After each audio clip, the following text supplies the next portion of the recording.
जी last video में मैं discuss किया था कि आपका जो कैलकुलस हो गया कैसे कवर करना चाहिए 7 डेज के अंदर।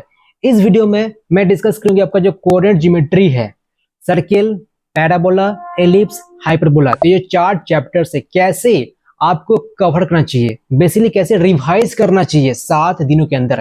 देखो इस टाइम पर आपको कोई नया कॉन्सेप्ट नहीं सीखना है। Please avoid learning new concept. अगर सीखते हो, आप जो चीज पढ़ के रखे हो वो भूलना स्टार्ट कर दोगे।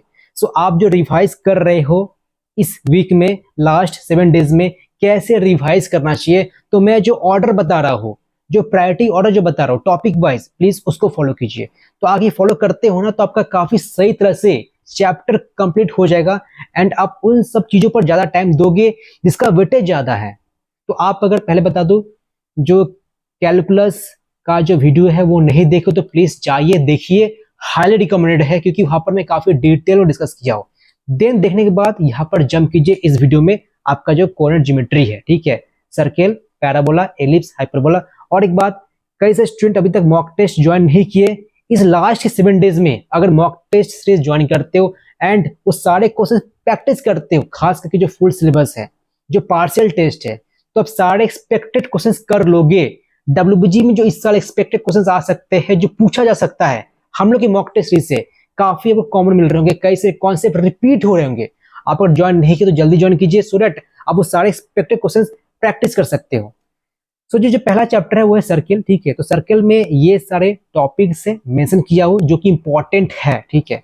तो जी पहला जो है वो आपका डिफरेंट फॉर्म्स ऑफ इक्वेशन। तो जितने भी तरह के इक्वेशन बन सकते हैं सर्कल से रिलेटेड, वो सारे प्रैक्टिस करना है। देन सेकेंडली सबसे ज्यादा वेटेज, ठीक है, मतलब कि यहाँ से कंफर्म मान के चलो कि 3-4 नंबर पूछा ही जाएगा सिर्फ इस टॉपिक से। हो सकता है कैटेगरी 2 से आपका एक क्वेश्चन पूछ दिया गया एंड कैटेगरी 1 से आपका एक क्वेश्चन पूछ दिया गया, तो मतलब 3-4 मान के चल सकते हो। लाइक डिफरेंट तरह के सर्किल हो सकते हैं 2। जैसे मान लीजिए आपका इसके अंदर एक और सर्किल हो गया, ठीक है, या ऐसे हो सकता है, ठीक है, या आपका ऐसे हो सकता है, ओके, या आपका ऐसे हो सकता है। तो देख लो ना कि कॉमन टेंजेंट कितने तरह के बन सकते हैं एंड उनका कंडीशन क्या है। तो आपको बेसिकली कंडीशन पता होना चाहिए कि यहाँ पर आपका एक भी कॉमन टेंजेंट नहीं है, यहाँ पर आपका एक कॉमन टेंजेंट है, यहाँ पर आपका 2 कॉमन टेंजेंट है, ठीक है, यहाँ पर आपका 3 कॉमन टेंजेंट है। तो ये सबका कंडीशन याद रखना होगा आपको, मतलब बेसिकली कंडीशन पता होना चाहिए, ठीक है। और मान लीजिए अगर सर्किल थोड़े दूर में, जैसे मान लीजिए ये, तो यहाँ पर आपका 1, 2, 3, 4, तो 4 कॉमन टेंजेंट है। ये क्वेश्चन रिपीटेडली पूछे जाते हैं डब्ल्यूबीजी में, ठीक है। सिंपली कंडीशन पता कीजिए कि कंडीशन कितने तरह हो सकते हैं और टेंजेंट कितने तरह बन सकते हैं। तो यहां से कंफर्म गारंटी लिख के रख लो, ठीक है, क्वेश्चन आएगा ही आएगा। थर्ड, इक्वेशन टेंजेंट्स तीनों फॉर्म पता होना चाहिए, slope form, point form, parametric form. खास करके जो पैरामेट्रिक फॉर्म है यहाँ से क्वेश्चन ज्यादा पूछे जाते हैं। तो जिनको पैरामेट्रिक फॉर्म पता है नहीं, तो प्लीज उसको रिवाइज कर लीजिए, क्वेश्चन कंफर्म आएगा ही आएगा। उसी तरह से equation normal, slope form, point form, parametric form, ठीक है। अब तो कई लोग क्या करते हैं, स्लोप फॉर्म से पॉइंट फॉर्म में जाते हैं, फिर पॉइंट फॉर्म से पैरामेट्रिक फॉर्म में आते हैं, ठीक है, मतलब डिराइव करते हैं बेसिकली। तो कई स्टूडेंट क्या करते हैं, डायरेक्ट फॉर्म को ही याद करके बैठ जाते हैं कि पैरामेट्रिक फॉर्म है तो इसका फाइनल इक्वेशन यही होगा, ठीक है, डिराइव नहीं करते। तो प्लीज आप लोग जो फाइनल इक्वेशन है वो उसको याद करके रख लीजिए। अब यही फॉर्मूला है ना। अब कई से स्टूडेंट सोचते हैं कि फॉर्मूला से क्वेश्चन आते ही नहीं, तो देखो फॉर्मूला से डायरेक्ट क्वेश्चन आते हैं, ये सब अगर याद रखते हो तो।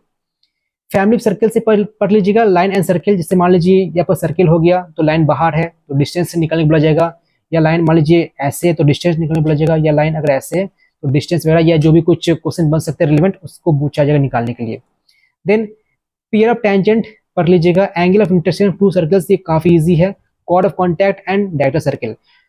अगर शॉर्ट में बताएं, शॉर्ट में जी यहां से लेकर के जो यहां तक है ये सबसे ज्यादा वेटेज है, ठीक है। मैं वैसे ऊपर से नीचे रखा हूं, जो इंपॉर्टेंट है फिर लेस इंपॉर्टेंट है। तो अगर ये पढ़ के रखते हो 1, 2, 3, 4, 5, 6 चीज पढ़ के रख लीजिए, आपका सर्किल 80% कंप्लीट। 80% क्वेश्चन यहां से बनने वाला है। देन आता है पैराबोला, ठीक है। तो पैराबोला, अब देखो पैराबोला हो गया, एलिप्स हो गया, हाइपरबोला हो गया। तो यहाँ पर होता है क्या ना कि सर्किल का ही कॉन्सेप्ट मर्ज कर दिया जाता है कई बार। तो अगर कोई स्टूडेंट को सर्किल का द प्रॉब्लम सॉल्व करने नहीं आता है तो चांसेस कभी कम ही है कि वो parabola ellipse hyperbola question solve कर लेगा, क्योंकि वहां पर सर्किल का कॉन्सेप्ट भी अप्लाई कर दिया जाता है कि सर्किल जो है वो पैराबोला को टच कर रहा है या इंटरसेक्ट कर रहा है, कुछ ऐसा क्वेश्चन बन जाते हैं। ठीक है, तो आपको पहला बात, जो भी पैराबोला हो गया, ठीक है, मान लीजिए ऐसे है ऐसे है ऐसे है ऐसे, तो डिफरेंट इक्वेशन बन सकते हैं। आपका लैटिस रेक्टम हो गया, वर्टेक्स हो गया, ठीक है, फोकस हो गया, तो मतलब जो चेंज हो जाता है, अगर मतलब एक्सेस चेंज कर देते हो तो उसके रिलेटेड जो भी क्वेश्चन से पढ़ लीजिएगा। देन लाइन एंड पैराबोला, कि ये पैराबोला है एंड आपको ये लाइन टच करके जा रहा है, तो जो भी कुछ पूछेगा इक्वेशन टैंजेंट पूछेगा, ठीक है, तो इक्वेशन टैंजेंट पढ़ लीजिएगा। देन कुछ अगर डिस्टेंस पूछ दिया गया लैटिस रेक्टम से तो वो पढ़ लीजिएगा। देन आपका कोड ऑफ कॉन्टैक्ट वाला भी पढ़ लीजिएगा। तो शॉर्ट में बात करें तो ये ऊपर का जो 3 चीज है ना, ये सबसे ज्यादा इंपॉर्टेंट है। ये ऊपर का 3, यहाँ पर मैंने ऊपर क्या बताया, ऊपर का ये 6।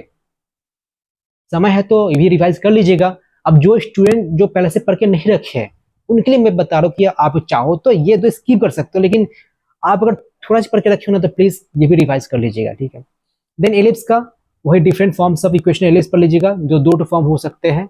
आपका एक ऐसा होता है कि ऐसा होता है, ठीक है, आप जानते हो। Then equation tangent, equation normal and auxiliary circle and eccentric angle of a point. तो मैं बोलूंगा ये 5 इंपॉर्टेंट है। ठीक है, यहाँ से कुछ स्किप करने वाला चीज नहीं है, इजी है, कर लोगे। मतलब ये कंफर्म है कि आपका जो एलिप्स एंड हाइपरबोला है वो पैराबोला से इजी होता है। आप देखो पीवाईक्यू, एलिप्स एंड हाइपरबोला का जो सेक्शन है वो इजी होता है as compared to parabola. Then hyperbola आता है हम लोग का, आप ये कॉन्जुगेट हाइपरबोला पढ़ लीजिएगा एंड रेक्टेंगुलर हाइपरबोला पढ़ लीजिएगा। Then equation tangent, equation normal and data circle. तो यहाँ पर मैं बोलूंगा कि आपका जो ऊपर का जो 3 चीज है ये इंपॉर्टेंट है। तो यहाँ पर ये टॉप 3 वाला चीज इंपॉर्टेंट है। यहाँ पर आपका टॉप 5 मतलब कि ऑल ही इंपॉर्टेंट है सभी। यहाँ पर आपका ऑल टॉप, यहाँ पर आपका टॉप 3 इंपॉर्टेंट है। ठीक है, एंड यहाँ पर आपका टॉप 6 इंपॉर्टेंट है। तो जिन जो पहले से सब कुछ पढ़ के रखे तो आप सभी रिवाइज कीजिए। जिनके पास समय काफी लिमिटेड है तो मैं जो बताया टॉप करके उसको पढ़ कर लीजिए। आपका जो द कॉर्नर ज्योमेट्री है ना वो 70% कंप्लीट हो जाएगा। ठीक है, तो आई होप आपको समझ में आ चुका है कि मुझे कोऑर्डिनेट ज्योमेट्री कैसे कंप्लीट करना चाहिए, कैसे रिवाइज करना चाहिए। अब देखो, आपको अगर ये पता नहीं, सपोज लेट से, ठीक है, आपको पता है नहीं कि लाइन एंड पैराबोला का कुछ क्वेश्चन में करके रखा ही नहीं हो, तो आपके लिए वो नया कॉन्सेप्ट है, तो चाहो तो अवॉइड कर सकते हो। कि मैं रिपीट कर चुका हूं कि आपको कोई ऐसा कॉन्सेप्ट सीखना नहीं है जो आप नहीं जानते हो, वो समय चला गया। जो जानते हो उस पर ही फोकस कीजिए। तो मैं जो टॉपिक मेंशन किया भी हूं, आप अगर नहीं जानते तो स्किप कर दिए, सिंपल सी बात है। आप उसको रिवाइज कीजिए जो जानते हो। आप कोई स्टेप पूछो मैं कुछ भी नहीं जानता हूं तो आपके लिए बस एक ही ऑप्शन है, आप मॉक टेस्ट दीजिए, पीवाईक्यू कीजिए, बस और कुछ नहीं। फिलहाल तो मतलब मैं यही बताऊंगा, ठीक है, क्योंकि अगर 2 महीना पूछते तो आपको मैं ये बताता कि आप सभी पढ़ लीजिए कि डब्ल्यूबीजी में ना हर एक चैप्टर से क्वेश्चन पूछे ही जाएंगे।